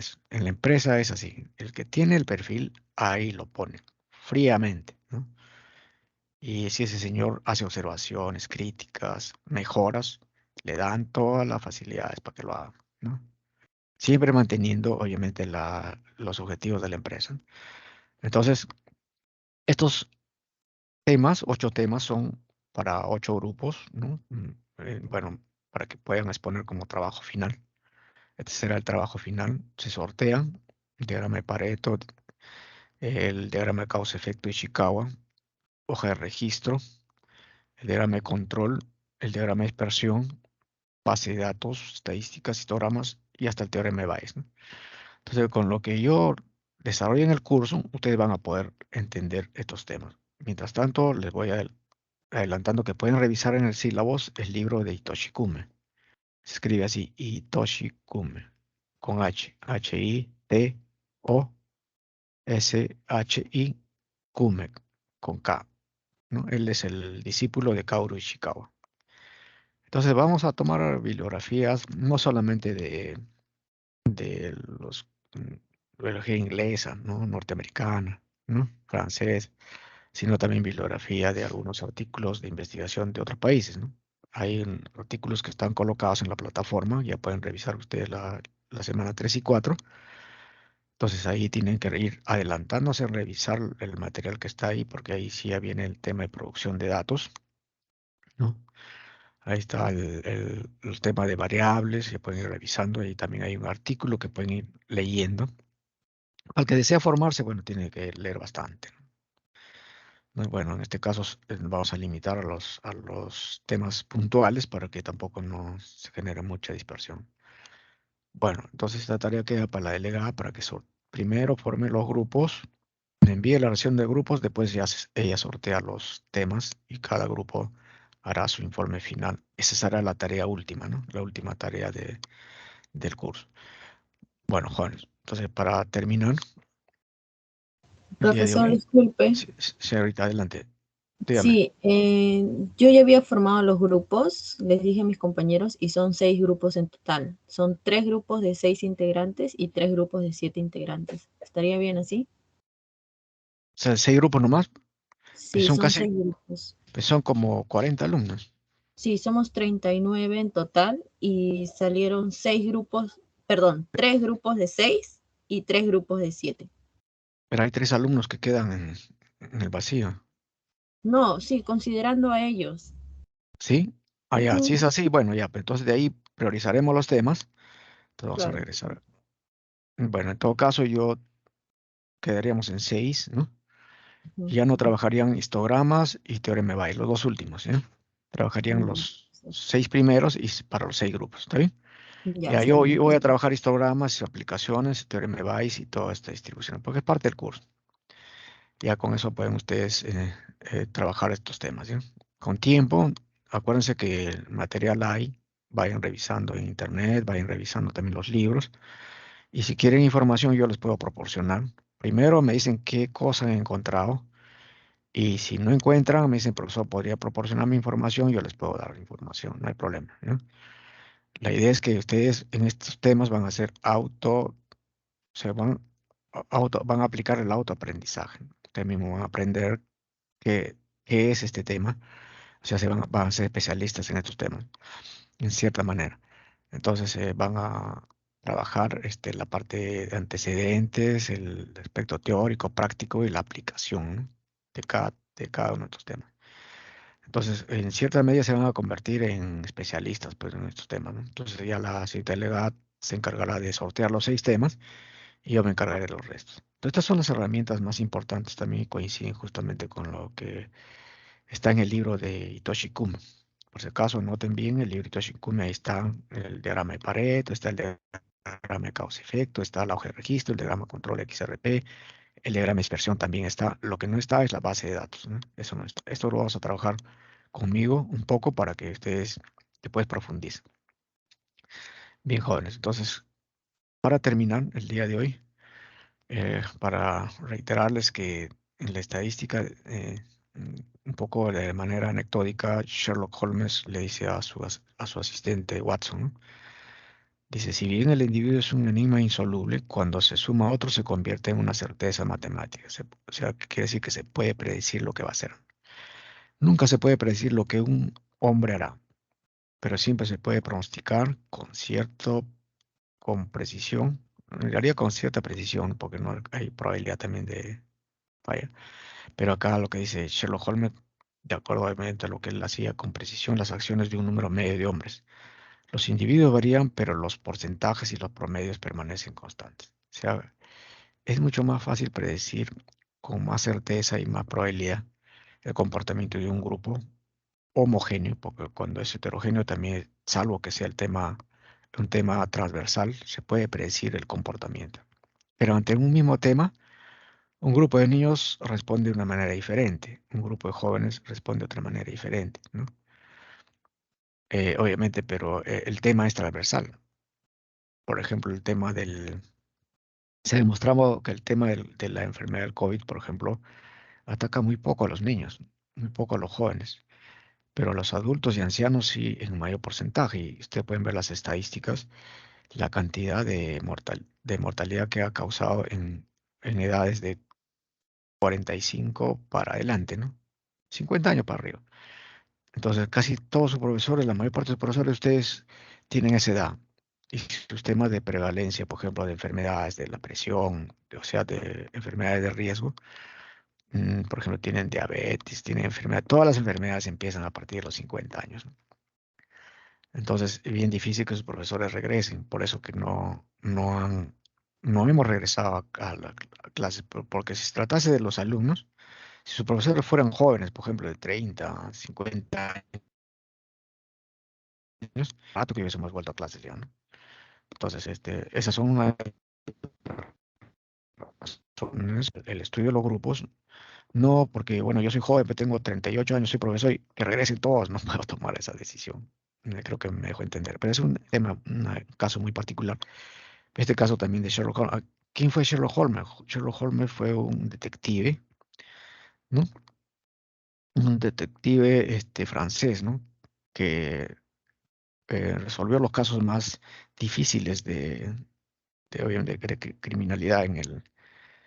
Claro, pueden ver ustedes sus películas, hay películas de él y cómo trabaja con su asistente Sherlock Holmes. Bien, jóvenes, muchas gracias. No sé si tienen preguntas, háganlo. Sí, profesor, disculpe, respecto a la recuperación de clases del día sábado, quedó Sí, pendiente que me confirme la hora, ¿no? sí, está bien. Yo puedo también en la mañana, podría ser a partir de las 9:30 a 11:30, ¿está bien? Ya, profesor. Ya, por favor, ya, porque esa hora recién voy a desocuparme. A las 9:30 hasta las 11:30, ¿está bien? O podemos empezar incluso a las 9, de 9 a 11. Suficiente 2 horas. Sí, profesor, porque tengo una compañerita que me mencionó que como trabaja, se le Ya, hacía conveniente empezar un poco más temprano, ¿no? ya, está bien, Entonces, a las 9 ajá, está bien. a las 9 estaría bien. De 9 a 9 a 11. 11, entonces. Claro, de todas maneras la sesión va a quedar grabada, ¿no? Para los alumnos que quizás de repente no pueden estar. Sí, Va a quedar profesor. grabado y de esa manera lo pueden revisar, ¿no? Bien, jóvenes, muchas gracias. Vamos a terminar Ok, la sesión profesor. de video. Muy amables. Sí, Nos estamos profesor. viendo entonces el día sábado. Gracias. Listo, gracias, profesor. Gracias, Gracias. profesor. Profesor. Gracias, Gracias, profesor. Hasta profesor. luego. Buen día, profesor. Hasta luego. Gracias, jóvenes.